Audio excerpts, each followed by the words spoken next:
মহাদেব সেই দেবতা যিনি মহান, যাকে দেবতাদের দেবতা বলা হয়, যিনি হলেন আমার আরাধ্য।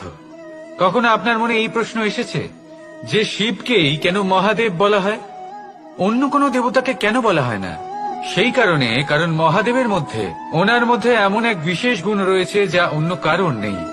তা হল নিঃস্বার্থ হয়ে মানুষের সেবা করা। যদি প্রয়োজন পড়ে, যদি সৃষ্টির পথে বিনাশের কালো মেঘ ছেয়ে থাকে, তখন নিজের প্রাণের চিন্তা না করে হলাহল পান করার জন্য প্রস্তুত থাকেন মহাদেব। আর এই অদ্বিতীয় ত্যাগের জন্যই শিবকে মহাদেব বলে ডাকা হয়। এবার যদি কোনো মানুষও নিঃস্বার্থ ভাবনার দ্বারা নিজেকে অর্পণ করে দেয় এই জগতের কল্যাণের জন্য, মানুষের সেবার জন্য, তাহলে তিনিও মহাপুরুষ, মহামানব হতে পারেন। যদি কেউ অভুক্ত থাকেন, তাহলে নিজের থালা থেকে অর্ধেক খাবার তাকে দিয়ে দিন। যদি কেউ অসুস্থ হন, তাহলে তাকে সেবা করার, চিকিৎসা করার চেষ্টা করুন।